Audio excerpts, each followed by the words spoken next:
I'm here with Pablo Coirolo, have I said that correctly? Coirolo. Who is on the board of the Lichtenstein CCA, who are the organizers of this Token Summit. Yes. The Trustless Technology Association. Yes, exactly.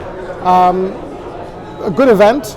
Actually, I think immediately following on from Crypto Summit a couple of weeks ago, really good to see that there's a continuity across. What have been the objects that for you in terms of this particular event? What were the things you were hoping to come from this? Well, the idea is the conference theme is MiCA. So what we're talking today is how the Liechtenstein token legal structure will help companies take advantage of MiCA, specifically Swiss companies that don't have access to the European market, but we have an agreement between Switzerland and Liechtenstein. We have a customs union and we use the same currency. So Swiss companies will very easily access the European market through MiCA. And Liechtenstein is a perfect base for that. So what we're discussing today is the effects of MiCA, everything that will help the Swiss companies be able to enter into the European Union. So your position is that Liechtenstein becomes effectively a sort of super bridge between Switzerland and the EU, with MiCA in sight. Exactly. We think that is one of the great possibilities of this new regulatory environment. And even today we had from the Czech Republic, we had the economic secretary, and even in countries of the European Union, where the legislation and adoption of MiCA is slower, they can also take advantage of the bridge because we have the Blockchain Act and we have a comprehensive legal framework for the tokenization of digital assets. So one of the concerns I have in regard to MiCA is that it might be overly prescriptive in the way that it's managed, and certainly between different European jurisdictions, the differences in how the various regulators will behave have proven to be very different in the past. I suspect they'll be very different in this as well. One of the strengths, I think, of the Swiss and indeed Liechtenstein system has been that there has been a regulatory intelligence in how they've approached this. They understand the technology pretty well. And actually, my point for the last number of years has been that Europe needs to listen to Switzerland and indeed Liechtenstein on these points. To what extent do you fear that or do you not fear that the very mechanical approach that MiCA is likely to lead to could poison the well in Liechtenstein and Switzerland in terms of making our regulators in the Swiss context and the Liechtenstein context less flexible and less intelligent and more rule-driven? Well, I can't speak for Switzerland, but I can speak for Liechtenstein. If you look at the Blockchain Act, it's a forward-thinking legislation. It's a legislative package that actually was built between legislators and the ecosystem. So it was very forward-thinking. Actually, many of the aspects of MiCA, they actually looked at our legislation as an example of what to do. So I'm not really afraid that our regulator here is going to lock up because of MiCA, because it's very similar. Both of our approaches. So I don't think that's going to happen here in Liechtenstein. Okay. So moving to a slightly different topic set, I've heard quite a lot today and in previous conferences about crypto winter. I've described crypto winter as being a largely self-inflicted wound by the industry. MiCA is beginning to bring in more regulation around different types of tokens. We've seen that certainly from an in-principle perspective in Liechtenstein and Switzerland in the past. So what is your view on, firstly, why we're in a crypto winter as it's known, and secondly, how are we going to extricate ourselves from this as an industry? What is it that we can do and how? Well, actually, I have a different approach to this. I think that we're in regulatory summer.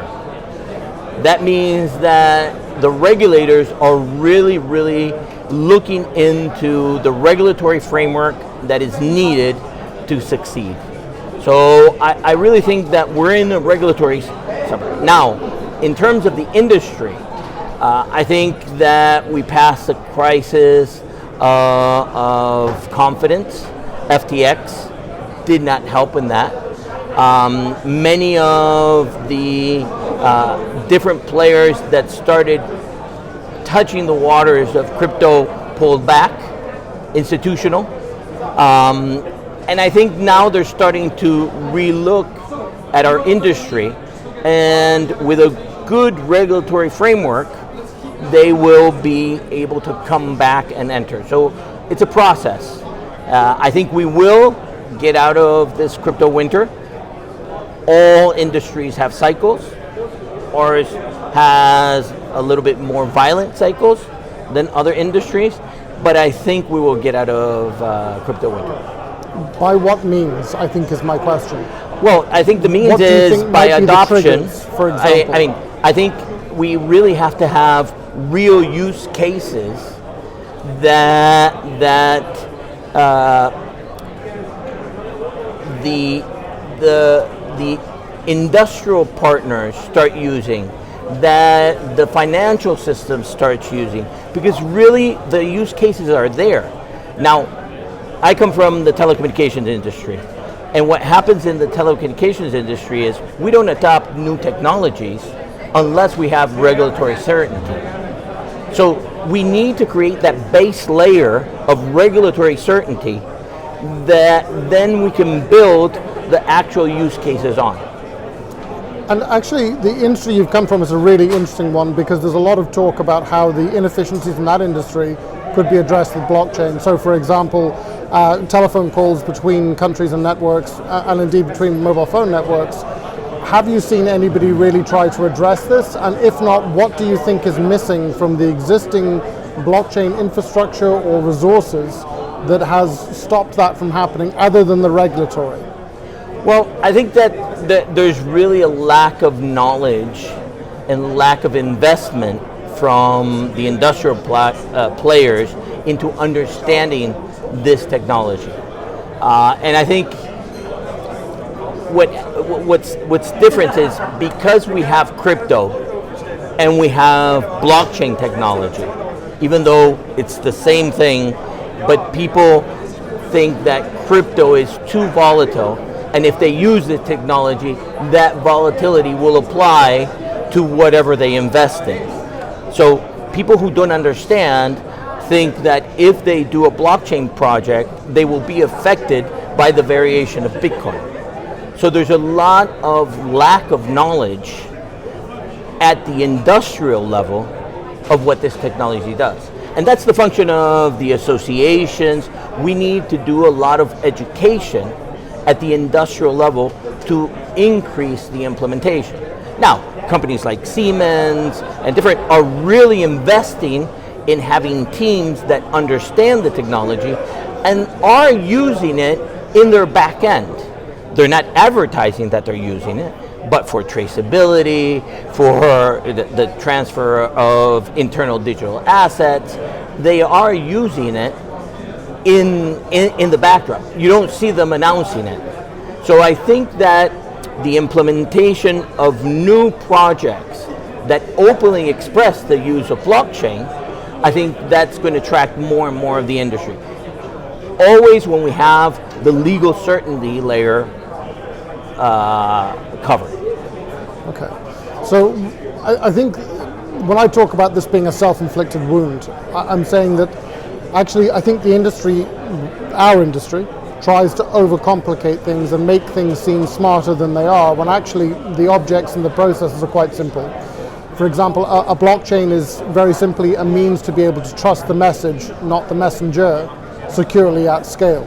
Right. And we've taken a lot of shortcuts around that and tried to use smart language to hide what we're actually doing as an industry, I think. I think this has been an issue. Now, when you're talking about adoption from big corporates, A good example was brought up today around supply chain management and the failures of blockchain in that context.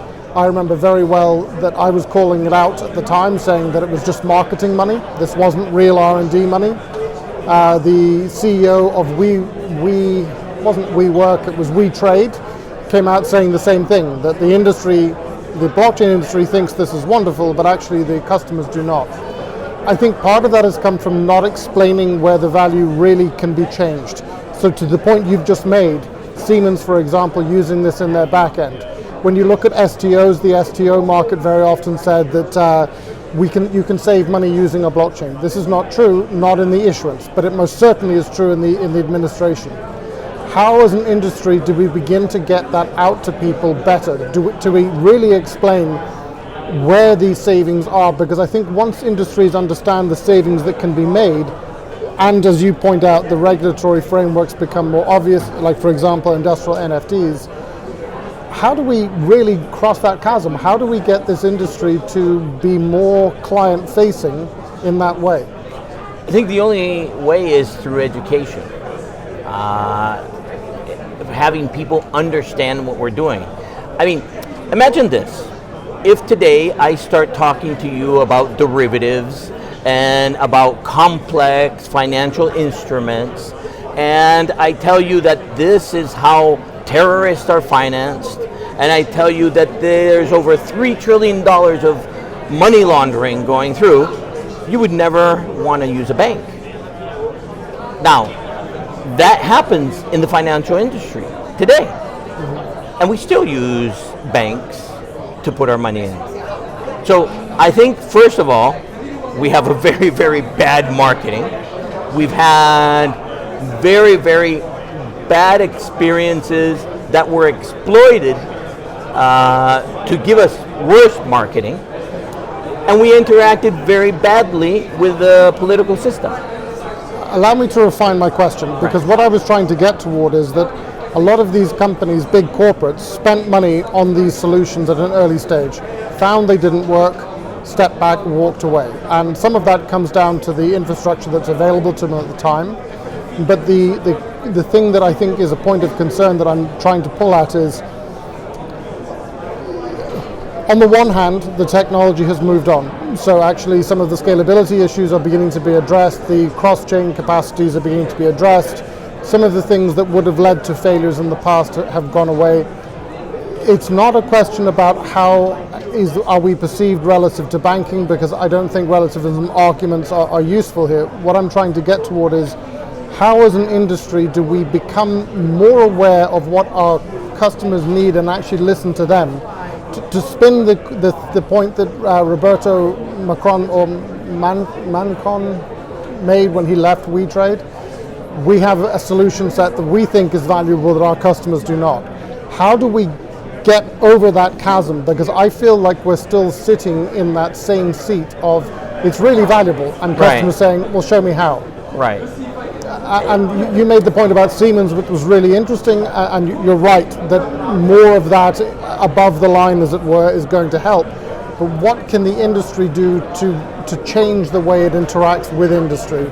Sorry, I should be clear. Our blockchain industry engaging with externality. I mean, having real, visible, and public use cases. And I think that's what's missing. Like really, really important use cases where the rest say, oh, wow, this is really working. It's either saving their money, it's they're giving more traceability, more assurance of transactions. They are creating value. We need to really show that we are more than just Bitcoin and Ethereum. And the thing is that until we are able to separate those two and understand that yes, we do have digital assets, there's different types of digital assets, there's different types of blockchains. And I think the education part, we mix everything as crypto. And everything goes together crypto. So when you go to a corporate office and you talk about crypto, they're like, no, we don't want to talk about crypto. So the next thing we did, we said, okay, crypto is this and blockchain is different. and we took crypto out, and everything was blockchain. But we haven't been able to explain correctly to the industry that this technology is the transfer of value of digital assets over the internet. And that is a mind-blowing concept. Because if I entered the internet in 1992, before we had the World Wide Web, we came in 1994, we had Gopher at that time. We until Satoshi Nakamoto, we could not transfer value over the internet. The only thing that we could transfer over the internet was data. If you wanted to purchase something, you had to have a credit card or some other system to be able to pay for it. Until we had Bitcoin and blockchain technology, we could not transfer value. And I think we need to have people understand that it's like you are actually transferring the gold from point A to point B in a digital form. It's like for, I don't know if you're Star Trek fans, but imagine that what we're doing with blockchain is we actually dematerialize gold and materialize it in another place at an instant. We are transferring value. And I think that's the click that people have to understand. And that value that we transfer is something that has never been able to be done on the internet before. And I think we're still a very, very new industry. You know, blockchain was born in 2008. It's still a very young industry. You still have countries where people have 20% of the population have bank accounts, and the financial industry is hundreds of years old. So you can't expect the same level of adoption that an industry that's 100 of years old. So I think we need more education. We need to spread the word. We have to have more conversations in the boardroom, and really to make you understand. When I talk to C-levels, very few understand. Most of them, what they tell is, oh, my son explained to me what Bitcoin is, or my nephew explained to me about Bitcoin. Very few of them is, we had a serious discussion in the boardroom, and we all understand why this concept is important for the future of our industry. I think you've neatly described the difference between blockchain and crypto, in that crypto is about transferring value in the internet, but blockchain is a different thing. It is a vessel for crypto, but it isn't crypto. It's that means to be able to trust the message, not the messenger, securely at scale. Right. You can have a blockchain that transfers zero value, that the only transfer is secure messaging. So it, or record keeping. Yeah. So, to what extent do you think that what we've seen in the market to date is going to be supplanted by newer technologies in terms of I know there's a lot of pushback to the idea that we need new layer ones, but I think when you look around what's happening, actually, the need is still there to rapidly evolve. And I look at the industry right now as being somewhat similar to the car industry in the 1920s and 30s, when there were hundreds of car manufacturers, and now we have, 10, 12 major manufacturers. Right. And you could get, as Ford says, you can get a car in any color as long as it's black. Yeah. So it was like you had hundreds, but the major manufacturer only manufactured one product in one color, and that was it. So I think, yes, the auto industry is a very good example of how you have an industry that grew in the beginning and then was consolidated once matured. Mm-hmm. We're definitely not a mature industry. We are a baby steps industry. We just started in this area. And we've made an impact because many of the big players do understand. JP Morgan does understand the value of blockchain and crypto. They definitely they definitely understand that this is going to be the next step.